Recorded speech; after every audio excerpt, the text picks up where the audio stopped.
l'Iptako Gurma, c'est-à-dire l'espace de trois frontières, comme vous pouvez voir dans la carte, entre le Mali, le Burkina Faso et le Niger, car vous savez très bien que, bon, je ne sais pas quels sont le background que vous avez, mais je pourrais dire que malheureusement, ces acteurs religieux dans cet espace de l'Iptako Gurma, ils n'en participent pas jusqu'à maintenant comme il faut faire d'un processus de pacification. Ils ne sont pas malheureusement interpellés par les autorités étatiques. Et c'est la raison pour laquelle je me suis posé beaucoup de questions sur la nécessité de resituer ou de situer l'acteur religieux dans un processus de paix et notamment dans un espace que, comme vous le savez très bien, est exposé à un niveau de violence extraordinaire. D'accord? Donc, c'est vraiment important de savoir que aujourd'hui, on parle beaucoup de violence, on a parlé beaucoup des processus de paix encore une fois, mais en passant par les acteurs politiques. Ni la voie politique a donné des résultats jusqu'à maintenant, ni la voie militaire a donné aucun résultat jusqu'à maintenant. Et actuellement, je ne sais pas si vous êtes au courant, mais il y a le retour de la guerre au nord de Mali, avec une présence de la Wagner, de paramilitaires russes, qu'il ne va pas non plus donner des résultats parce qu'il y a un problème qui est profond et qui va au-delà de la question militaire. Et ça, on pourra le discuter beaucoup plus tard. Ça m'intéresse de la discussion. Mais encore une fois, ce qui m'intéresse, c'est de penser, faire intervenir les acteurs religieux qui comprennent mieux l'ancrage social pour installer un peu de paix dans cet espace que, comme je viens de vous expliquer, est complètement exposé à de niveaux de violence extraordinaires. Pensez aux acteurs religieux, quel est le rôle qu'ils peuvent jouer dans ce scénario? Qu'est-ce que pense la population par rapport à ces acteurs dans un contexte, encore une fois, qui a commencé sa dérive vers cette violence transnationale, notamment à partir de 2012, lorsqu'apparaît des affiliations armées légitimées, des groupes armés qui commencent à se structurer hein, et qui sont légitimés par des populations qui se sentent beaucoup plus protégées par des structures non étatiques que par une armée, par une police ou par les autorités étatiques en général.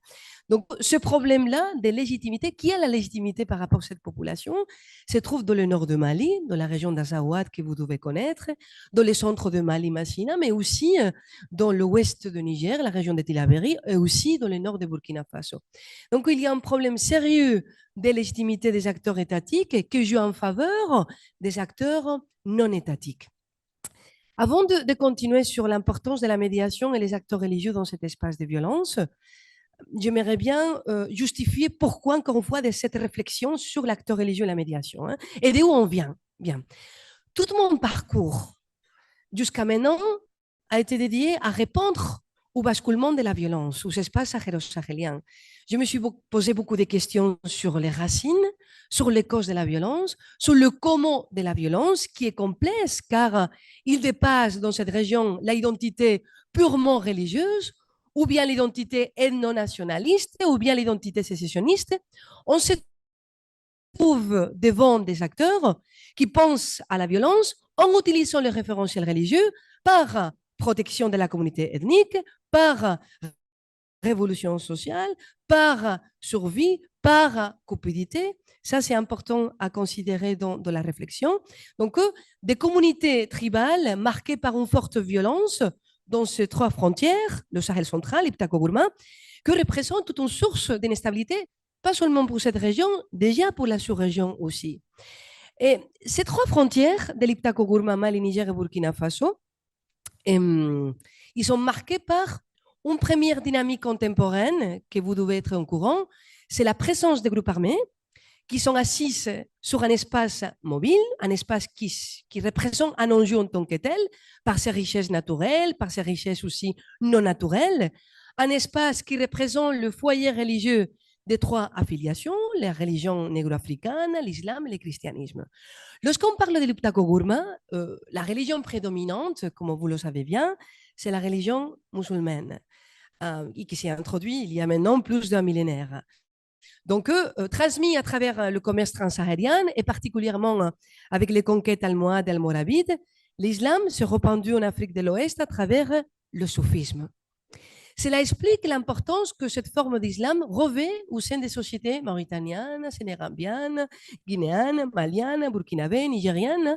Plusieurs tariqas de désobéissance qadiriya, comme la qadiriya, comme la tijaniya, comme la mouridiya. Hein. C'est plusieurs tariqas de ce soufisme de l'Afrique occidentale qui se partagent les fidèles musulmans et qui comptent cette immense région du monde. Bien. Cette importance de l'islam soufi, qui s'explique par l'histoire, cache mal les différentes évolutions, notamment depuis les indépendances, de cet islam confrérique et les effets de la modernité sur d'autres formes d'islam tout aussi présentes dans cette partie de l'Afrique. Et ça, c'est la deuxième dynamique. Et je vais m'expliquer correctement. Vous allez m'entendre parler à tout moment un peu plus lentement, non? Pardon. Je vais faire allusion à tout moment sur deux dynamiques importantes pour expliquer l'importance de l'acteur religieux et de la médiation. Il y a une première dynamique qui est le groupe armé dont nous parlons et qui a fait qu'effectivement existe actuellement beaucoup de mécanismes sécuritaires et qui commencent à parler de processus de paix par les Nations Unies, etc. C'est ça? Des groupes armés qui sont en train de mettre en question les États centraux, notamment à l'Iptako-Gourma. Ça, c'est très clair. Et c'est des groupes armés qui utilisent les référentiels religieux pour exister, mais que derrière de ces référentiels religieux, de ces gens de drapeaux, il y a des enjeux beaucoup plus importants, comme je citais, mentionné tout à l'heure. Ça, c'est clair, non? Donc, il y a une première dimension. Après, il y a une deuxième dimension qui est la dimension de le soufisme, l'islam traditionnel dans cet espace, qui est représenté à travers la Qadiriya ou à travers la Tijaniya, que suite à une évolution de la religiosité, musulmanité, une évolution aussi de nos sociétés de cet espace sahélo-sahélien, qui fait que actuellement existent des nouvelles dynamiques religieuses qui viennent de l'extérieur et qui sont en train de s'implanter aussi dans cet espace. Et vous le savez très bien, je fais allusion au sunnisme wahhabi, au salafi. Donc là, c'est la deuxième dynamique qui m'intéresse pour expliquer le pourquoi de l'importance d'une intervention des acteurs religieux dans un processus de paix par rapport à tout genre de conflit. Parce que le conflit, ce n'est pas seulement un conflit politique, ce n'est pas seulement un conflit qui confronte une armée avec un groupe armé, c'est un conflit aussi social. C'est un conflit qui est lié à cette diversité religieuse, différentes tendances religieuses qui ont trait de créer de nouveaux espaces préoccupants, délicats, de cohabitation et de vivre ensemble. C'est dans ce sens-là que je suis en train de marquer ma communication. Donc, encore une fois, la dynamique des groupes armés, cet espace où il se situe, dans l'Iptako-Gourma, et d'un autre côté, la dynamique de une mal cohabitation à discuter, ou une collision de la cohabitation, ou une cohabitation tout court entre cet islam soufi et d'autres formes, nouvelles formes religieuses de réception, d'appropriation de messages coraniques qui se font de la place actuellement et qui accaparent les demandes de sens émanant des différentes franges de cette population, de ces populations. Bien. Ça m'intéresse beaucoup, encore une fois, insister sur cette séparation des deux dynamiques, parce que vous pouvez penser que où ils se situent les groupes armés, il y a un problème de radicalisme religieux. C'est ça, on voit Al-Qaïda au Maghreb islamique, on voit en Sardine, on voit l'État islamique, on voit le Front de libération des Massina. Et donc, lorsqu'on voit tous ces groupes armés qui sont en train de mettre en question le pouvoir central, on considère qu'effectivement, il y a un problème de vision religieuse, parce qu'ils portent un drapeau noir, non? Et donc, bien loin de tout ça. Et c'est ça la dimension dont je vais maintenant intervenir. Il faut, lorsque on va réfléchir sur la radicalisation religieuse, il faut qu'on sorte de cet espace, de son gris, où il se trouve ces groupes armés.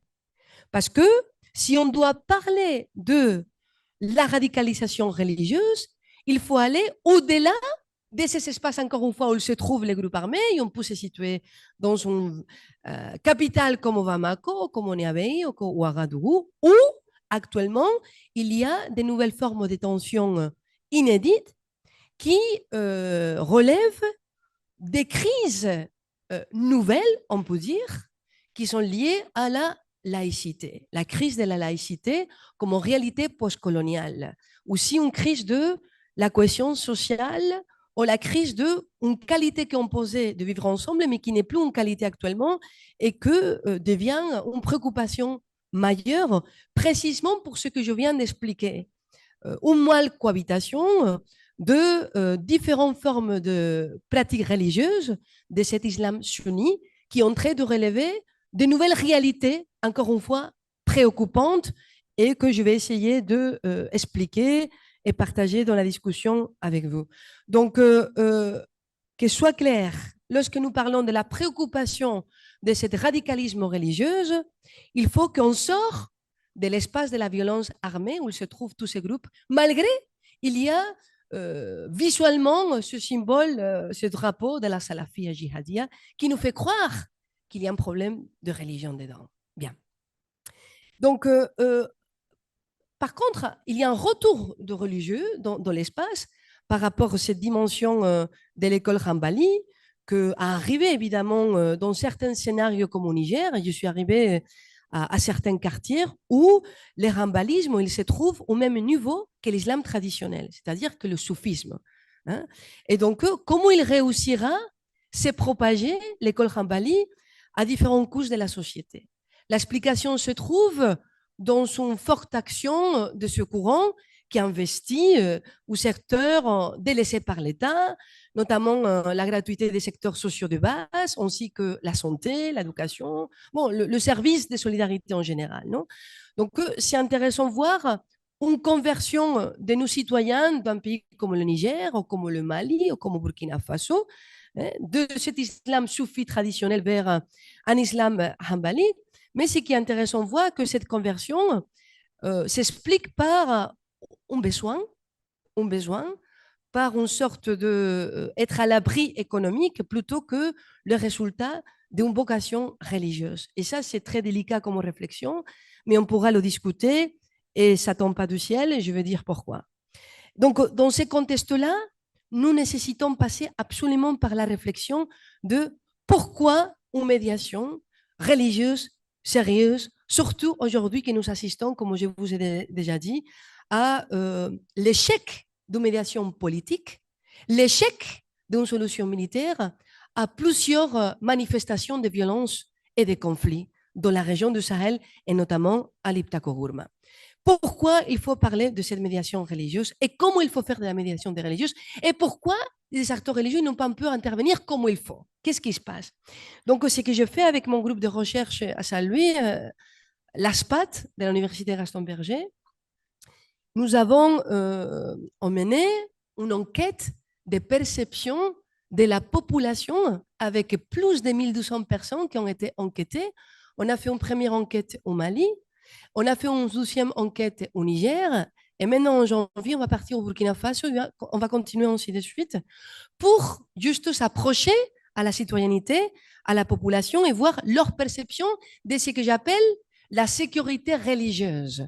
La sécurité religieuse, c'est un concept qu'il faut absolument le définir, mais qui me paraît totalement pertinent par la simple raison que nous avons un problème de gestion religieuse de la part de nos États. Nos États à l'Iptako-Gourma, soit au Mali, soit au Niger, soit au Burkina Faso, ils sont toujours confondus la laïcité avec l'indifférence. Ça, on pourra le développer. C'est très dangereux le fait que le champ religieux échappe les autorités étatiques et on laisse le champ religieux à toutes sortes d'acteurs qui on ne sait pas vers où ils peuvent emmener la population en termes religieux. Non. Donc, c'est la raison pour laquelle, dans notre groupe de recherche, l'ASPAT, on avait beaucoup réfléchi sur l'importance de situer la notion de la sécurité religieuse parce que nous avons un problème, encore une fois, de gestion religieuse de la part de l'État qui est l'acteur responsable pour garantir un vivre ensemble.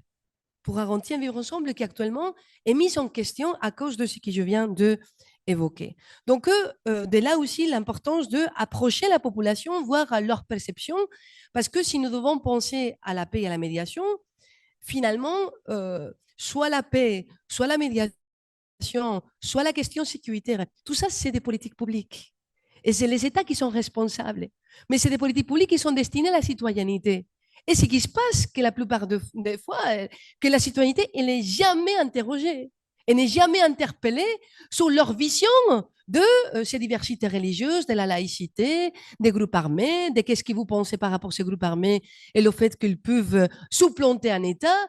Donc, on essaye toujours d'étudier nos États par le haut, mais on ne descend pas à la terre et on ne pose pas les questions aux gens qui sont concernés, parce que finalement, c'est ces acteurs-là pour qui on va établir une politique publique et pour qui on va faire un processus de paix.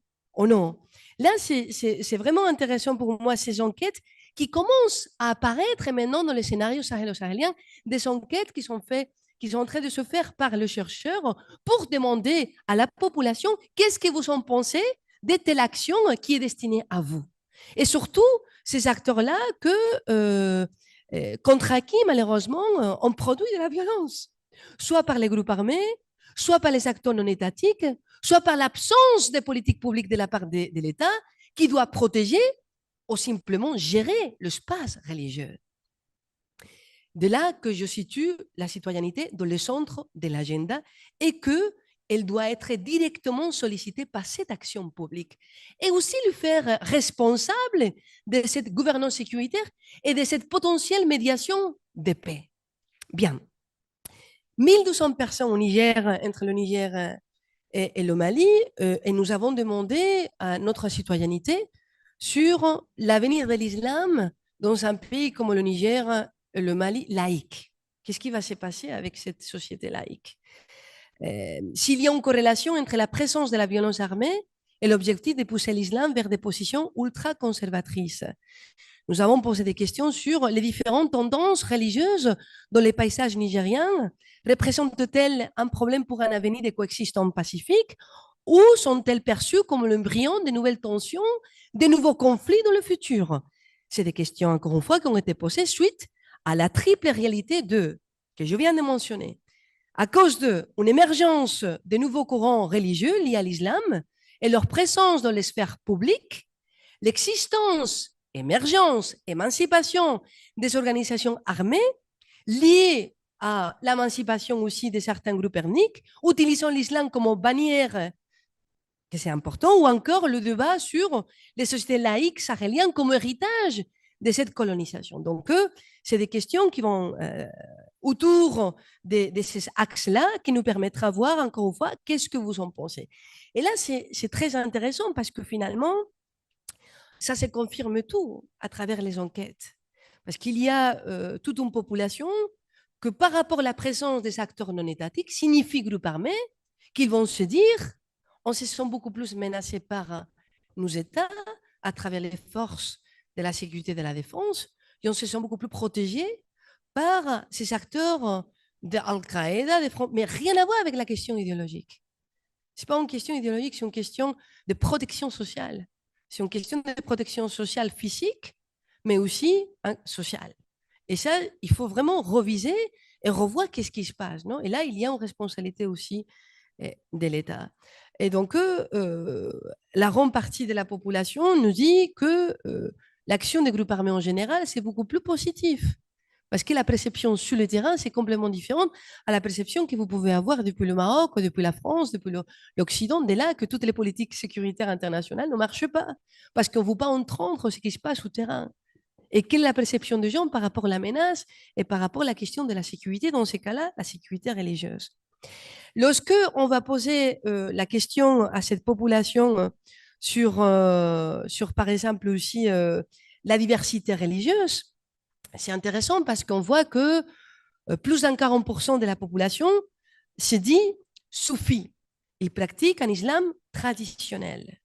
Donc, effectivement, la dynamique historique continue dans la contemporanéité de nos sociétés sahélo-sahéliennes, mais ce qui est intéressant de voir que malgré presque la moitié de la population, ils se considèrent soufis, il y a plus de 30% que c'est manifeste wahhabi.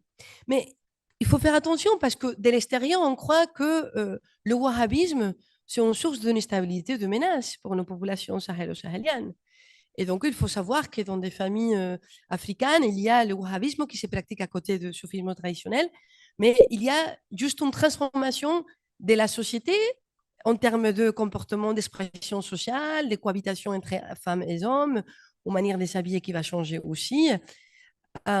Mais pour eux, pour leur perception de la pratique religieuse, on ne va pas passer de là à exploser dans quelque part. Et là, il faut faire attention parce qu'effectivement, de l'extérieur, une enquête pareille qui nous dit qu'il y a une population aujourd'hui qui est beaucoup plus wahhabi auparavant, ça commence à trembler les piliers de la démocratie et de la stabilité internationale en considérant que c'est des acteurs que demain, ils vont devenir des éléments des groupes armés. Loin de tout ça. Encore une fois, si vous venez sur le terrain et vous véhiculez des enquêtes qualitatives, vous allez voir comment le wahhabisme a pu pénétrer dans des maisons et comment il a pu avoir beaucoup plus de fidèles. Et c'est à travers, bien sûr, toute une dimension économique qui va l'accompagner. De là que c'est difficile à comprendre le poids de combien de vocations religieuses pour cette conversion et combien de véritables vocations religieuses dans cette conversion-là. Si vous venez au quartier, différents quartiers à Niamey ou à Bamako, vous allez comprendre qu'effectivement, il y a des gens qui se sont beaucoup plus attirés par ces dimensions économiques, par nécessité, parce que de toute manière, ce qui se passe dans nos enquêtes, que la plupart de la population ne distingue pas entre le wahhabisme, l'islam sunni wahhabi, l'islam sunni salafi, les soufismes traditionnels. Ce qui est important, c'est préserver la musulmanité. Et c'est ça ce qui nous intéresse. Et donc, ça montre déjà, lorsque je suis en train de vous dire que jusqu'à quel point il y a une véritable vocation religieuse ou il y a une motivation économique derrière par rapport à ces transformations sociétales à travers une conversion de la religiosité. Non. Et je pense que c'est intéressant, encore une fois, parce que lorsque vous crossez, vous allez voir qu'effectivement, il n'y a pas de notion, il n'y a pas de connaissances, il n'y a pas de réponse. C'est quoi la différence de votre pratique? On est des musulmans, c'est le plus important, on est tous des musulmans. Si je porte un habit noir, un habit de couleur, un chapelet, on est des musulmans, on ne distingue pas, même à l'intérieur de la famille. Je pense que c'est révélateur pour vous, que je pense que vous êtes des acteurs aussi religieux. Donc voilà, l'essentiel, la préservation de la musulmanité, au-delà de ce que nous représentons chacun de nous. Aussi, c'est intéressant toutes les questions sur la laïcité. Écoutez, je ne sais pas si j'imagine que dans vos cours ici à Al-Muwafaqa, vous avez beaucoup travaillé sur la notion de la laïcité dans des pays de l'Afrique de l'Ouest, parce qu'effectivement, aujourd'hui, dans cette période postcoloniale, la laïcité pose véritablement un problème. Hein. Notre laïcité africaine, et vous le savez mieux que moi, c'est pas une laïcité à l'européenne. Vous pouvez croire et vous pouvez penser qu'effectivement, la laïcité, c'est une garantie de vivre ensemble. C'est sûr que c'est une garantie de vivre ensemble. Mais le concept de la laïcité, pour notre population nigériane, ou pour notre population malienne, ou pour notre population burkinabé, commence à être un problème parce qu'il est perçu comme un héritage colonial et qu'il ne peut pas s'appliquer dans nos scénarios musulmans. Ce n'est pas possible parce qu'on n'est pas laïque. On n'est pas du tout laïque. La laïcité, encore une fois, fait l'objet d'une reconnaissance constitutionnelle comme héritage de la colonisation française, mais il y a chaque fois beaucoup plus de voix qui se lèvent au sein de la population pour demander une révision du texte constitutionnel et lancer un processus de consultation populaire sur la question parce que la population commence à se dire que, attention, la Constitution doit venir du peuple. Et celui-ci n'a jamais accepté la laïcité, le peuple, parce que nous voulons faire de nos espaces publics des espaces d'expression religieuse, tels qu'ils se produisent dans l'actualité. Et tu ne peux pas aller vers une autre direction parce qu'il y a une demande, un clameur populaire qui revendique de plus en plus des espaces publics comme un espace d'expression religieuse. Et aussi, ce qui est intéressant à voir sur le terrain, à travers soit nos enquêtes ou l'ethnographie, c'est intéressant de voir, par exemple, que actuellement au Niger, les rencontres de toutes formes, de tout genre, toutes formes de rencontres sont inaugurées suite à une prière prononcée par un marabout.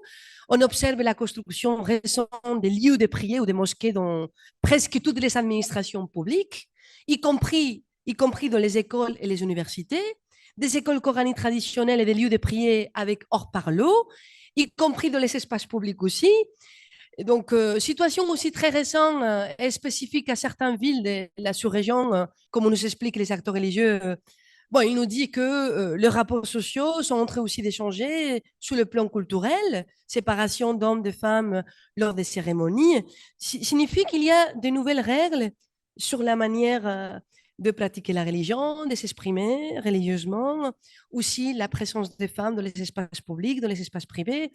Je ne vous parle pas de la manière de s'habiller parce qu'on est en train de voir que la couleur africaine de ces soufismes traditionnels est en train aussi d'échanger à travers de nouvelles normes comportementales de la femme musulmane au foyer. Bon, c'est une réalité qui dévoile une tension, à mon avis, pour notre avenir dans ces espaces sahélo-sahéliens et qui explique que la cohabitation entre ce soufisme traditionnel, cet islam traditionnel et cette nouvelle forme d'exprimer la religiosité à travers l'école Hanbali, à travers ce qu'on appelle les réformistes, ok. Donc, explique que la cohabitation aura des limites dans le cadre d'une démocratie et nécessite absolument de cette médiation étatique, mais en passant toujours par une participation religieuse.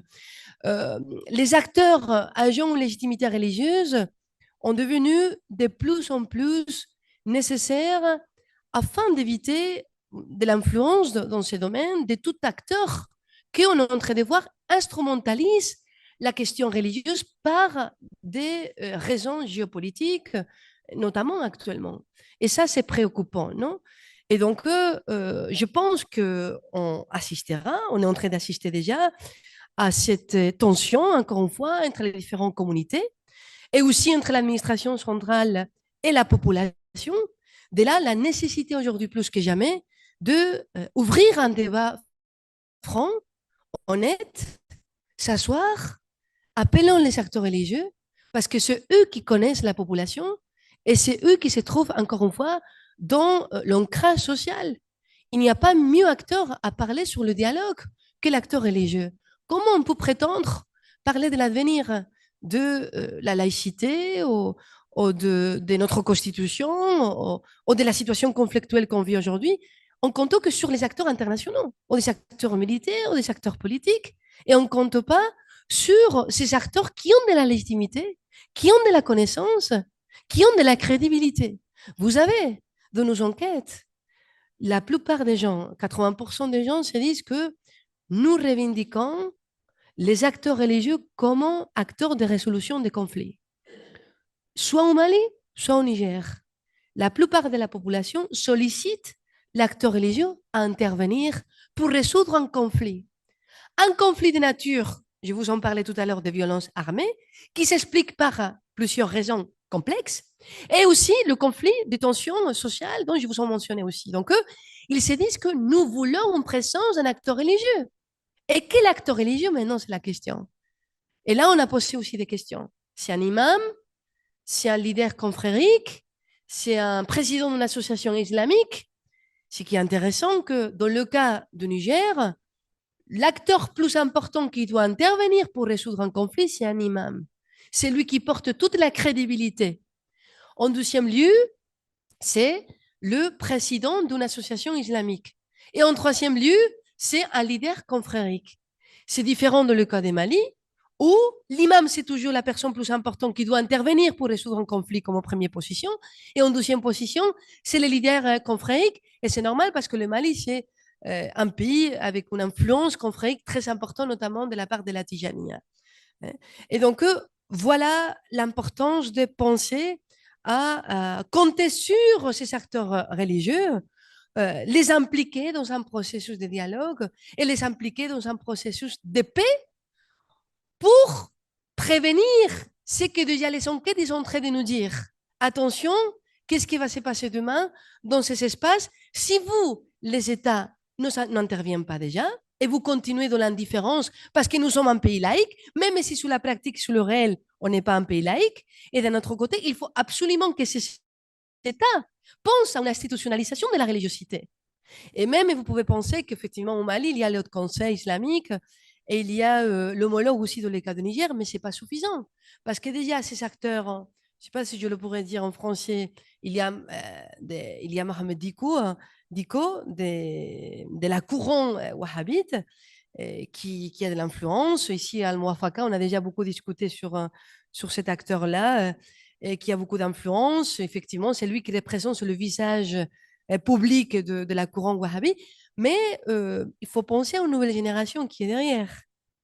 Il ne faut pas s'arrêter dans ce genre de figure, parce que déjà, ce n'est pas lui qui représente toute la couronne wahhabite, sinon, encore une fois, il y a des petits imams, des leaders religieux au quartier qui pratiquent euh, cette couronne-là et qu'ils sont très importants pour la population et on le néglige complètement. Donc, oh, pourquoi pas penser à une nouvelle génération des acteurs religieux qui représentent soit cette couronne ou soit aussi la couronne de l'islam traditionnel. Je vous ai dit tout à l'heure la Tijaniya, non?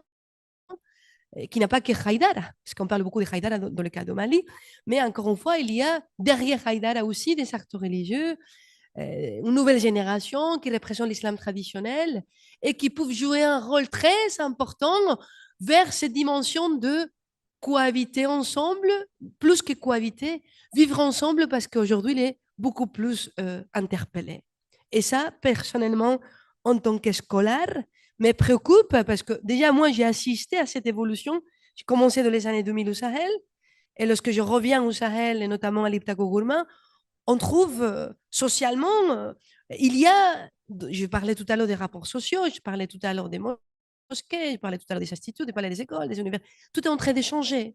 Donc effectivement, il y a l'Arabie Saoudite derrière, il y a l'Iran derrière, qui sont en train d'épouser des dynamiques, il y a les confrères qui sont en train de continuer dans leur dynamique, mais effectivement, il faut absolument que quelqu'un, l'État, les acteurs étatiques, utilisent la force, le pouvoir pour établir ce débat et faire face à cette réalité qui sont préoccupantes pour l'avenir de demain pour nos populations.